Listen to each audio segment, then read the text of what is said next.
Ey nozanin ishqing bilan devonaman oqshomlari uyqum kelmay to'lg'onaman Assalomu alaykum. Ushbu misralar muallifi bo'lmoq Muhammad Amin Xo'ja Muqimiy hayoti va ijodi haqida sizni kichik sayohatga eltuvchi ushbu informatsion videoga xush kelibsiz.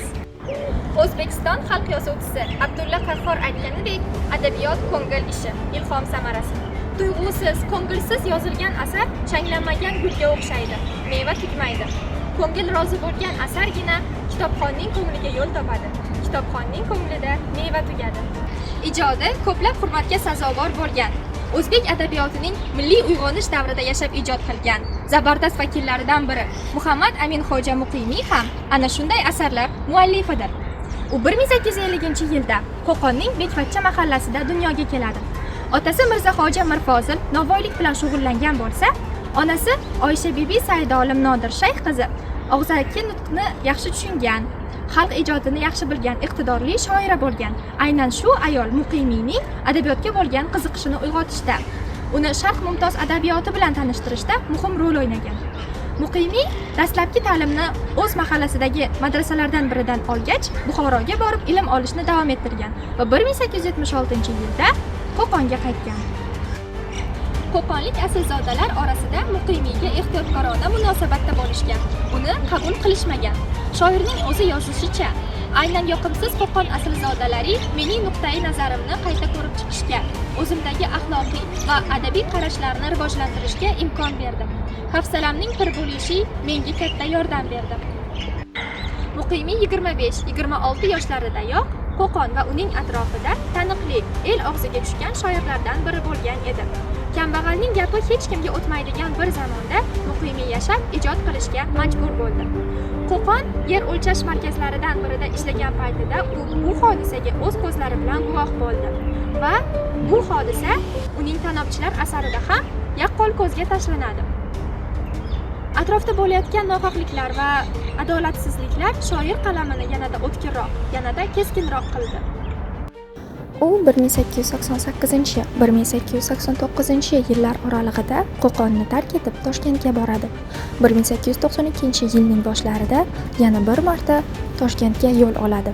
Toshkentga bo'lgan safari davomida Muqimiy ota yurtidagi qarindosh urug'larini topadi, do'stlar orttiradi. Shoir Farg'ona vodiysidagi shahar va qishloqlarga ham bir necha marotaba sayohat qilgan. Madrasada turganligi uchun Muqimiyga ham vaqf daromadlaridan bir ulushi berib turilgan.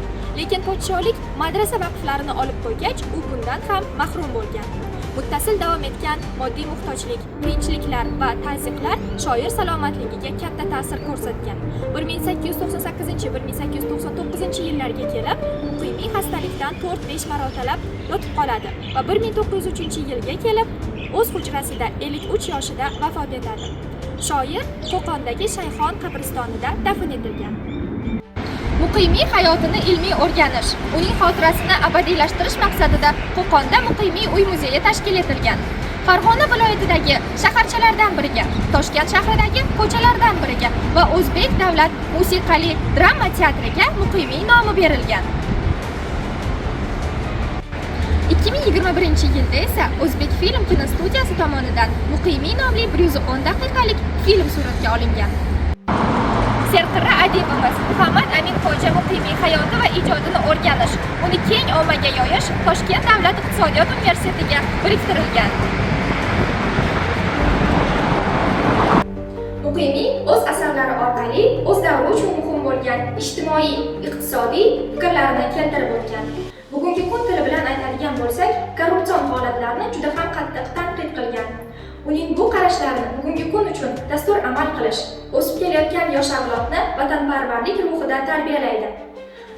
Muqimiy merosini chuqurroq o'rganish maqsadida universitetda muqimiyshunoslar to'garagi o'z faoliyatini olib bormoqda va bu vazifani bajarishda fidoyilik ko'rsatgan iqtidorli talabalar uchun maxsus Muqimiy stipendiyasi va ko'krak nishoni ta'sis etilgan. Muqimiy hayoti va ijodini o'rganish, uni keng ommaga yoyish va yosh avlodni ham ushbu ruhda tarbiyalash har birimizning vazifamiz. E'tiboringiz uchun rahmat.